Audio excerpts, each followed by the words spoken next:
Bienvenidos mis queridos hermanos, hoy nos encontramos en un día maravilloso, en el séptimo día con los 50 días con Rúa, el Espíritu Santo. Y hoy observaremos, contemplaremos, reflexionaremos y profundizaremos en la presencia del Espíritu Santo, primero en la vida de Ana, su madre, y luego su acción en el niño Samuel, y cómo este niño Samuelito es llamado directamente por Dios, es decir, él escucha directamente la voz de Dios y es Elí quien le ayudará a discernir este camino de búsqueda de Dios, de consagración a Dios y de respuesta a Dios. Bienvenidos a adentrarnos a este encuentro de conocimiento con el Señor. Esta bella historia en el texto bíblico la encontramos en la primera de Samuel, primer libro de Samuel, capítulos el 1 y el 2, siguientes, pero nos centraremos en esos dos capítulos, con los personajes centrales, Ana y Elí. Y lógicamente, el don que va a recibir Ana por su oración será su hijo, cuyo nombre es Samuel. Era un matrimonio de Elcaná, el esposo, y Ana, su esposa. Ana era una mujer estéril, como muchas mujeres en toda la historia de la humanidad, que buscan tener un hijo para alegrar su hogar y para que la pareja, el matrimonio, se sienta realizado y bendecido por Dios. Ana era una de ellas. Ellos, una pareja muy piadosa, subían todos los años al templo, a la tienda de reunión, porque en aquel tiempo no habían iglesias como hoy las tenemos, gracias a Dios. Ellos subían todos los años llevando sus ofrendas para Dios, llevando sus ofrendas para Adonai, Yahvé, el Señor. Al subir todos estos años, Ana siempre pedía ese don de tener un heredero propio de su descendencia, porque Elcaná tenía otra esposa que es lógicamente propicio para la norma de ellos, para la norma política, cultural y religiosa. Elcaná tenía otra esposa que Ana mismo se lo permitió y Ana mismo se lo pidió porque ella no podía concebir. La otra esposa de Elcaná había concebido 2 hijos y todos los años Elcaná subía con ambas. La otra esposa o la segunda esposa del Elcaná, todos los años al encontrarse allá en la tienda para alabar a Dios, ella siempre lo humillaba, como muchos varones o muchas amantes humillan a la propia esposa del hogar porque no le puede dar un descendiente a su esposo. En aquel tiempo era visto también como un pecado grave. Y hoy, por la ciencia, también sabemos que no solamente la mujer puede ser estéril, sino también el hombre puede llegar a ser estéril por varias circunstancias. Una de ellas, Ana nos enseña en este momento, en este relato, en esta historia, que Dios lo hace una vez más por manifestar su gloria, su señorío y su poder. Ana llora profundamente al ver su su historia, al ver cómo aparentemente Dios le había negado el don de ser madre y el don de concebir de su esposo un heredero. Quería ser no solo madre, no solo esposa, sino también quería ser madre y quería realizarse ella como madre. Ana llora amargamente. Ana se queda toda la noche llorando y suplicándole al Señor. Pero Elí, el profeta encargada del templo, acercándose a ella en algún momento, ya entre la medianoche y la madrugada, le dice: ya mujer, vete a descansar.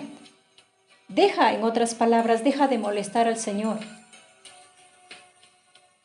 Le dice, incluso le llega a decir: tú estás borracha, sal de aquí.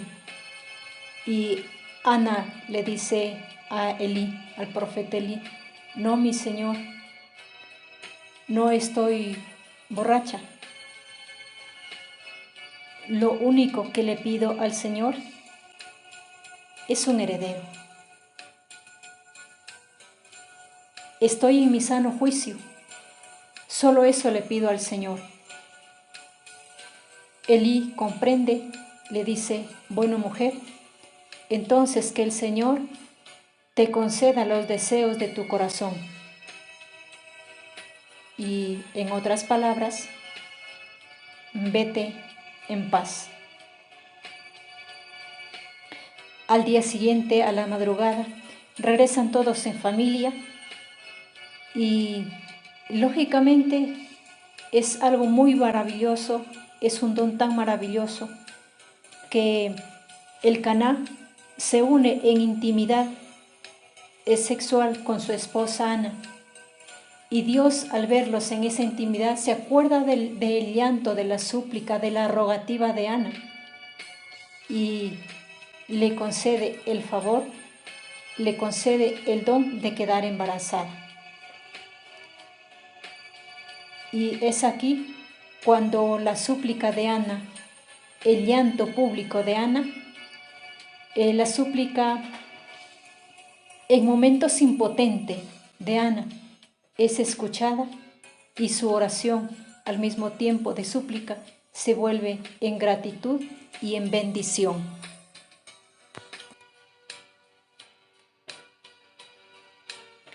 Ana no vuelve a subir al templo hasta que desteta al niño, nos dice así el texto bíblico, el primer libro de Samuel. Y su esposo le comprende, porque él comprende la promesa que Ana le hizo a Dios. Y él simplemente, el Caná, sube con su otra esposa y sus otros hijos a seguir ofreciendo sus dones para el holocausto en gratitud. Cuando Ana ya ha destetado al niño, podríamos decir entre unos 3, más o menos entre 3 a 5 añitos, Ana vuelve a subir al templo, pero en esta ocasión lleva a su pequeño, lleva a su don, lleva al hijo de sus entrañas, lleva a la gratitud que ha nacido de la súplica de esta oración.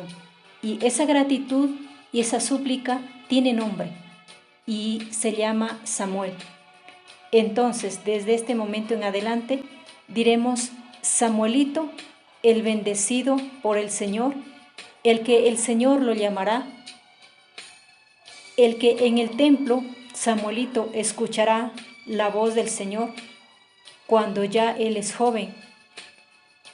Porque Ana sube al templo y sube no solamente para llevar su donación, su dote. Ella sube con toda la gratitud, con toda la confianza en Dios a cumplir su voluntad, a cumplir su promesa, según la voluntad de Dios. ¿Cuál era la promesa de Ana?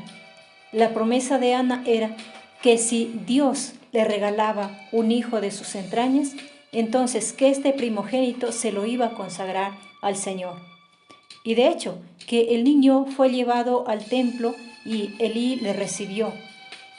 Ana, al verle al profeta Elí, le dice: mi Señor, esto es lo que yo pedí en mi oración, y esto es lo que yo le ofrecí a Dios, y te lo vengo a dejar. Se lo dejo a Dios en tus manos. Entonces el niño, desde muy pequeño, es formado en las leyes sagradas. Es entrenado ya en cuidar el templo del Señor. Es entrenado en ir distinguiendo entre el bien y el mal, entre la voz humana y entre la voz de Dios. Y como él ya era entrenado para discernir entre una cosa y otra, entre un elemento y otra, entre una palabra humana y una palabra divina, cuando Samuelito se vuelve joven, él en una de esas noches que estaba cuidando el arca, y en el arca estaba la Torá, que es la palabra sagrada, la palabra revelada, ¿no es cierto? Es la ley de los judíos. Para nosotros, hoy, el arca, lo más sagrado vendría a ser la Sagrada Eucaristía. En aquel tiempo para ellos lo más sagrado era la palabra del Señor, la Torá, la ley. Entonces, Samuel estaba cuidando en el templo el arca y escucha una voz que le dice, y le llama por su nombre, le dice: Samuel. Samuel, creyendo que era el profeta Elí, se levanta y va corriendo donde él y le dice: aquí estoy. Elí le dice: yo no te he llamado, vuelve tranquilamente a descansar. Viene por segunda vez una voz y nuevamente le dice: aquí estoy, ¿para qué me has llamado?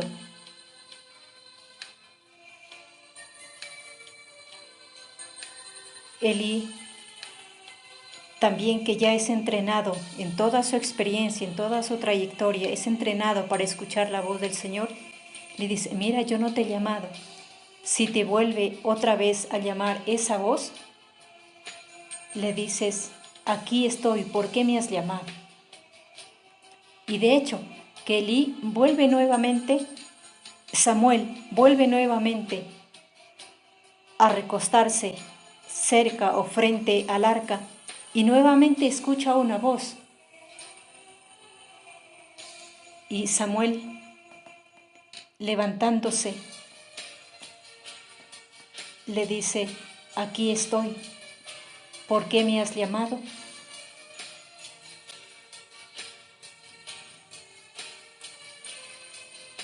Y aún más claro le dice: habla, Señor, que tu siervo escucha.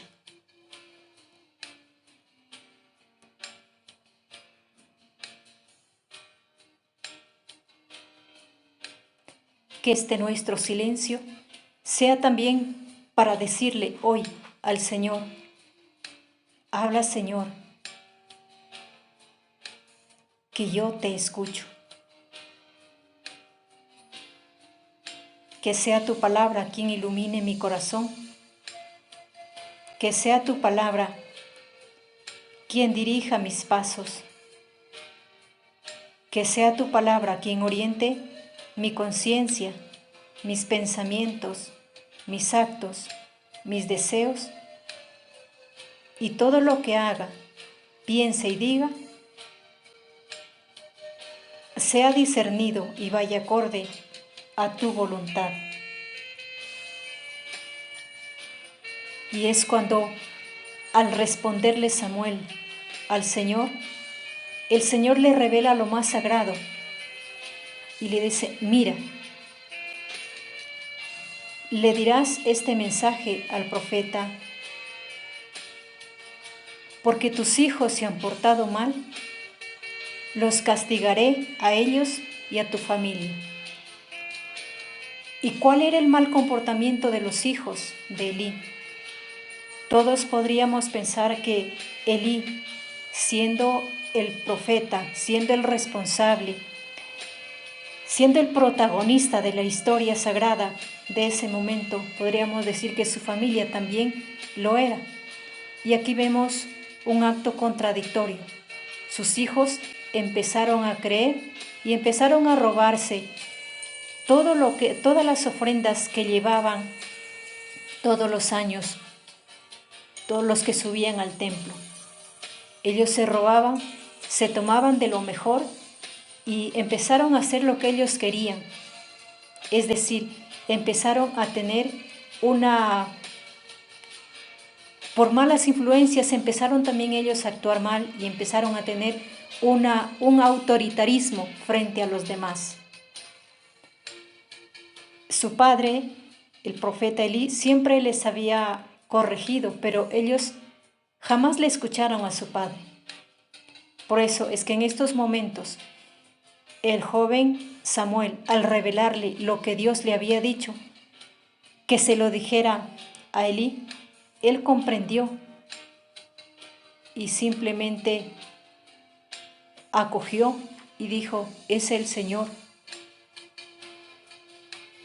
Que Él haga lo que Él cree conveniente. Y de hecho que sus hijos no tuvieron un desenlace de su vida agradable. Y por eso, hoy hay que pedirle al Señor que nos conceda una conciencia recta y que cuando nosotros tengamos una potestad de autoridad, ya sea simple, ya sea mediana o ya sea bastante superior de forma pública, que el Señor nos enseñe a saber dirigir nuestros pasos con sabiduría y no faltar a su palabra, no faltar a su mandato, porque después Samuel es consagrado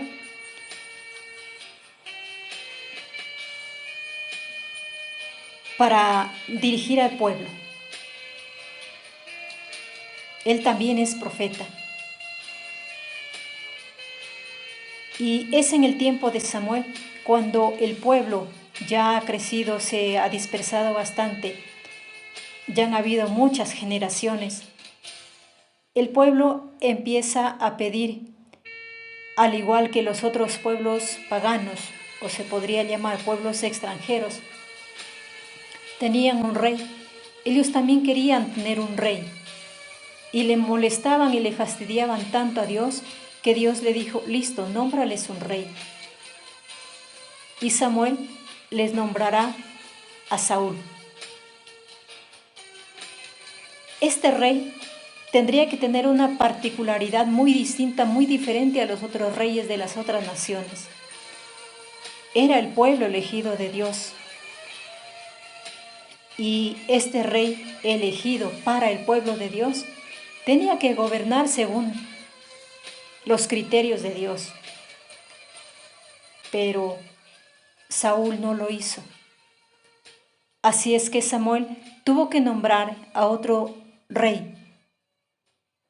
Y así lo nombra al rey David. Y del rey David nace Salomón, quien con Salomón se hará el primer templo de Jerusalén.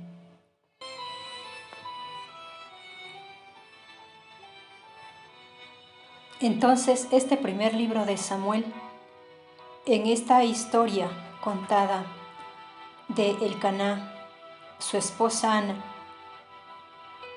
su hijo Samuel y el profeta Elí, aunque para nosotros, por ser parte del Antiguo Testamento, parezca algo pasado de moda, nos trae unas enseñanzas impresionantes e imprescindibles. Más adelante en el Nuevo Testamento, el apóstol San Pablo nos dirá: no seamos gravosos, Entonces, bien, ¿cuáles serán estas 4 enseñanzas impresionantes? La primera, la oración persistente e incluso desde las lágrimas impotentes de nuestro sincero corazón son capaces de arrancarle un milagro a las entrañas de la misericordia de Dios. Así es que no desfallezcamos, porque más pronto que tarde verán nuestros propios ojos eso que a nivel personal o a nivel social le estamos pidiendo a Dios. La segunda enseñanza o el segundo mensaje que nos trae es que Dios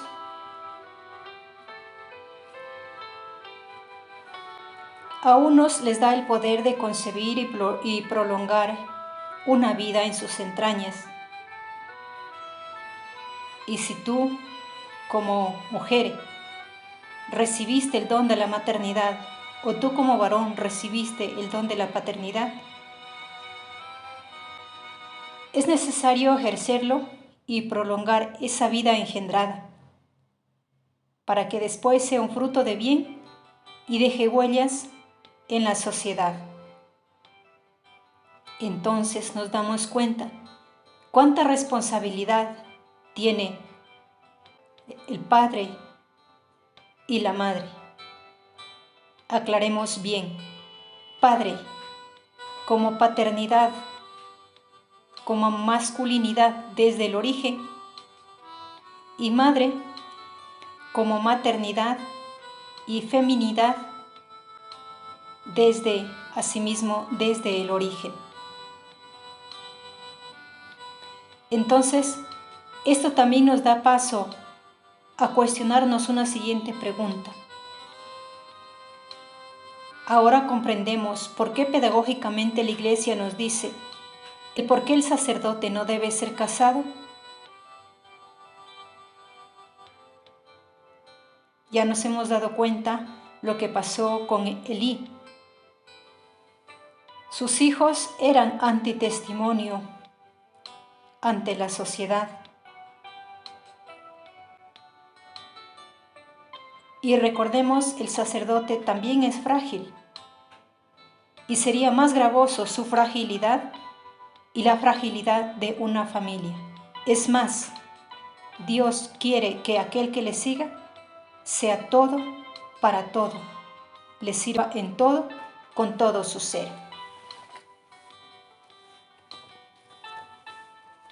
La tercera enseñanza es especialmente para aquellas mujeres muy jovencitas, adolescentes, niñas, o tal vez ya en alguna edad un poco madura.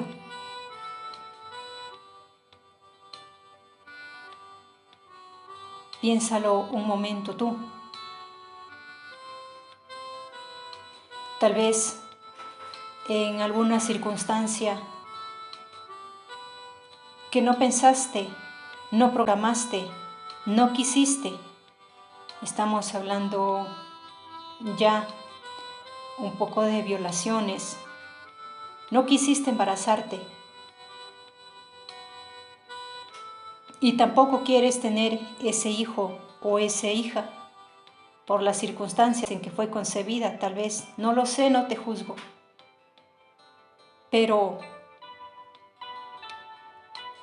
lo único que te pedimos y desde la fe te solicitamos, desde la misma dignidad humana, desde la misma ética profesional, por favor, no lo abortes.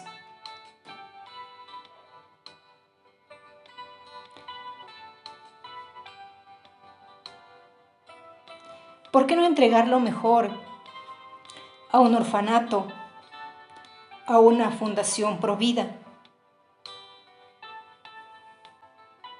Así más adelante tendrás la oportunidad de recapacitar y de explicarle las razones del por qué actuaste tal vez de esa manera en ese momento.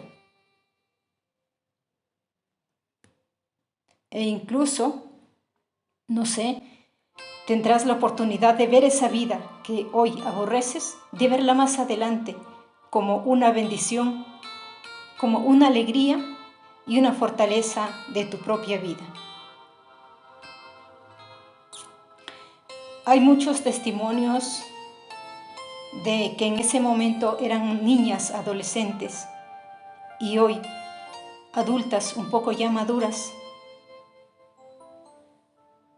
que muchas de ellas se arrepienten haber abandonado a ese hijo, a esa hija, independientemente de las circunstancias con las que fue concebida.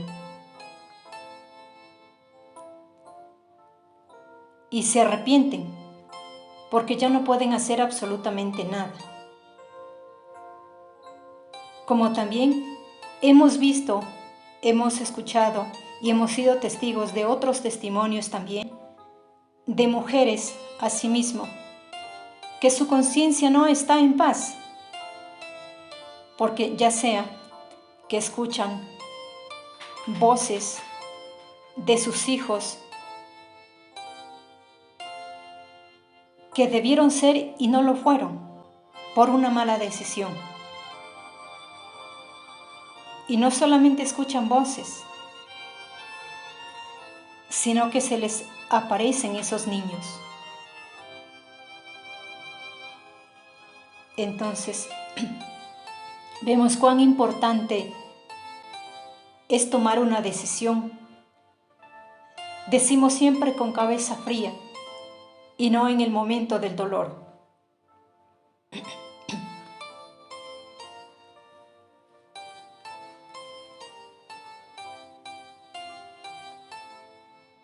La cuarta enseñanza sería, bueno, no es una identificación externa. Lo que nos valida y nos hace capaces para el seguimiento y testimoniar el amor de Dios Padre. Lo vemos en tantos testimonios de la Biblia y tantos testimonios actuales, vivos, tanto en el Nuevo Testamento como hoy en la sociedad, que no es el ambiente o no es esa identificación externa. El ambiente externo nos puede ayudar a cultivar y fortalecer nuestra mística, nuestra espiritualidad, nuestro servicio pastoral. Pero también incluso ese mismo ambiente interno con el que externamente nos identificamos, en ocasiones ese mismo ambiente puede volverse hostil, puede apagar la llama del amor, puede apagar la chispa de la fe, la chispa del servicio y de la evangelización, la chispa de ese nuestro deseo, de nuestro conocimiento, de ese querer profundizar, de conocerle, amarle, seguirle y servirle a Papá Dios.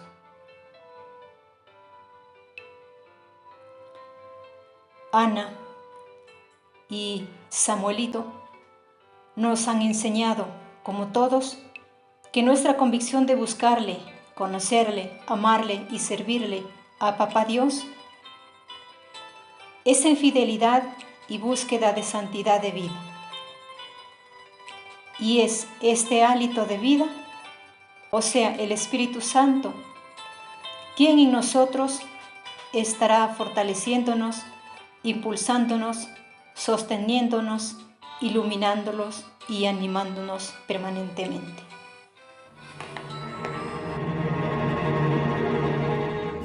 Dice la palabra de Dios en Mateo 7:7, quien pide, se le dará, quien busca, encontrará. Llamen y se les abrirá, porque quien pide, recibe, y quien busca, encuentra.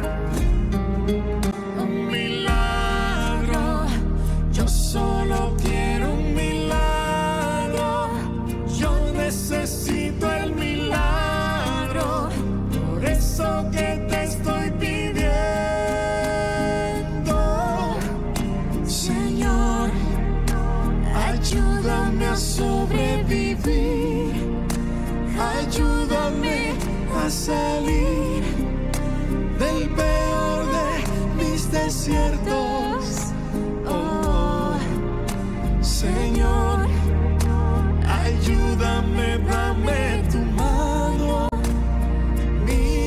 me estoy cansando.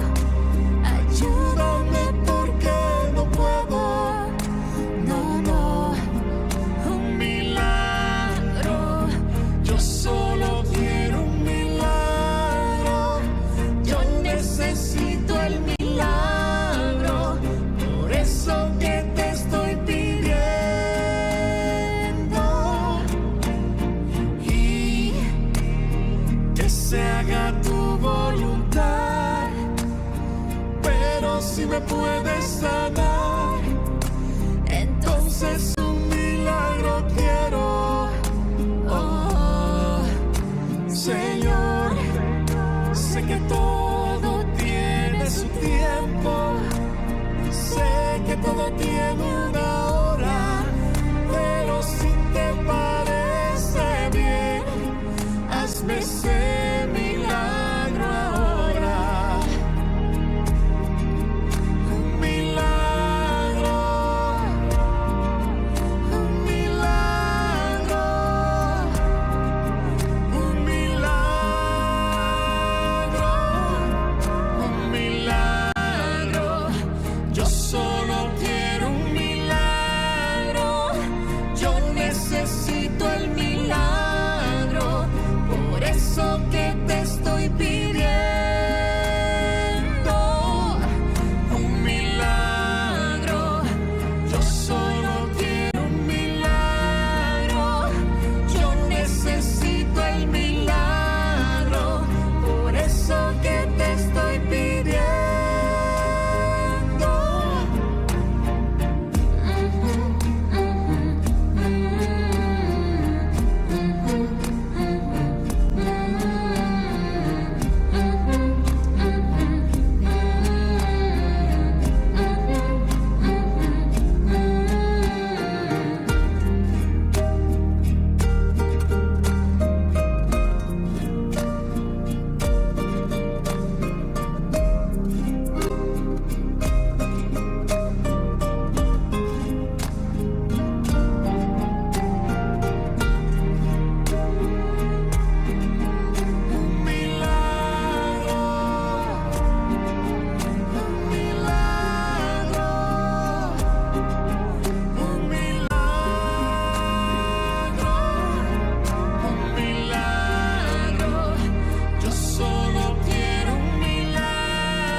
Necesito el milagro, por eso que te estoy pidiendo.